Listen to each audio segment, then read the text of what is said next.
Danas je sa nama Stjepan Domančić, to je sin gospodina Domančića, stvoritelja te metode bioterapije, liječenja sa bioterapijom po metodi Zdenka Domančića. Pa ćemo pitati par pitanja. Pa bi počeli, prvo lijepi pozdrav Stjepan. Hvala lijepo, pozdrav vama.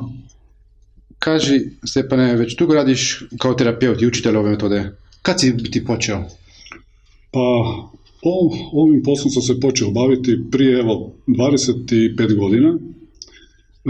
Dakle, vidio sam što je moj otac radio, tada već u to vrijeme vrlo poznat bioterapeut i to područje me zainteresiralo, tako da je on meni već u startu pokazao određene stvari koje su me povukle, učinili su mi se vrlo interesantnima i tako sam polako ušao u posao, on me uvodio, od početka je to išlo malo teže, ali kasnije naravno vidio sam sebe u tom poslu i naravno uz oca, eto dan danas radim kao profesionalni bioterapeut s velikim zadovoljstvom.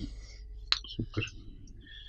Da li si onda, sad si malo već odgovorio, pa šta je čini da je bilo prije, da si imao ti želju to postići ili te baš otac inspirirao da počne s tim? Ja moram reći da me otac inspirirao, upravo zato što je radio fantastične rezultate, mediji su to popratili čak i na znanstvenoj provjeri 80. godina i to me nekako privuklo, ja sam u tome vidio na neki način svoju budućnost. Tako da mi je zaista inspiracija bila upravo moj otac. Da. Znači, vjerovatno onda, možda odgovorim za tebe, sljedeće pitanje, da si baš odluku da počneš to, vjerojatno počeo baš zbog toga što si vidio šta se može napraviti, koliko može biti upravo pomoći. Upravo tako.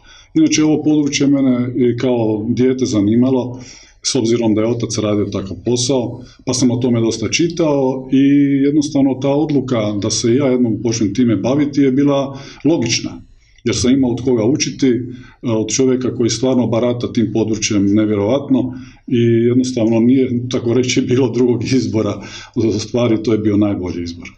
Kad si bio mali, prije nego što si počeo, sigurno si imao probleme, pao, ne znam, angine, vrućine, i kad te tata liječio prije toga ili... Da, ponekad, ja sam se uvijek rekreativno bavio sportom i kad se dogodila neka sportska ozljeda, uvijek je tu bio otac koji mi je pomogao zbog koljena, gležnja i tako dalje. Je bio on glavni doktor u familiji? Da, naravno. Super. Sada već dugo biti radi sa ocem. Si također već u zrelim godinama. U kojoj ulozi najviše vidiš sad svog tata, i ko oca, ko učitelja, ko partnera, ko prijatelja? Pa rekao bih sve to zajedno. Dakle, osim što je Zdenko moj otac, on je moj prijatelj, partner u poslu, uzor moj, tako da je on to sve skupa zajedno. Ne bih mogao raščlaniti nešto posebno.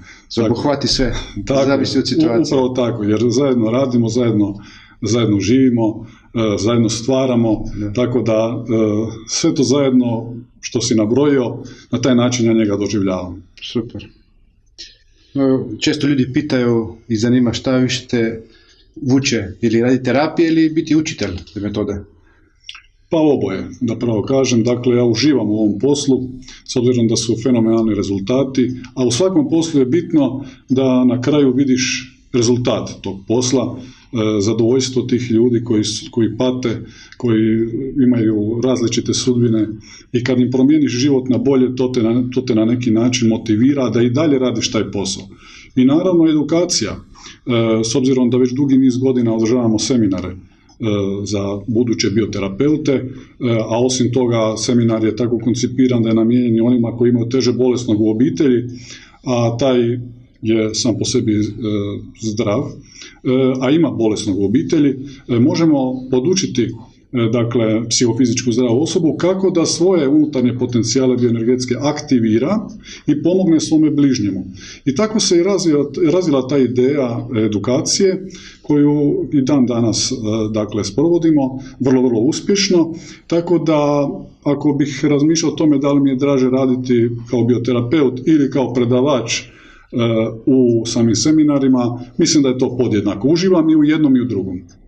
Sad biti ti si već dugi niz godina isto učitelj i misliš da će se ova metoda treba razvijati dalje i misliš da će možda čak ići dalje na neke nove znanstvene provjere? Kako je tvoje mišljenje? Pa sve u životu u promjeni.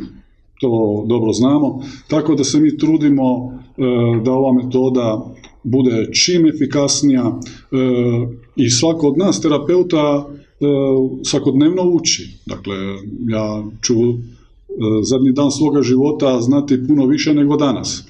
I naravno stvar da se i metoda polako unapređuje kroz godine, a želja mi je da jednog dana što više ljudi prakticira ovu metodu, jer je dokazano efikasna, nema nuspojava, tako da eto, mislim da što se tiče znanstvenih provjera ovog pitanja, mi smo uvijek spremni za bilo kakvu provjeru, zato što smo svjesni toga što radimo, svjesni smo moći ove metode i možemo bilo kada pristupiti bilo kakvoj znanstvenoj provjeri, bez imalo zadrške.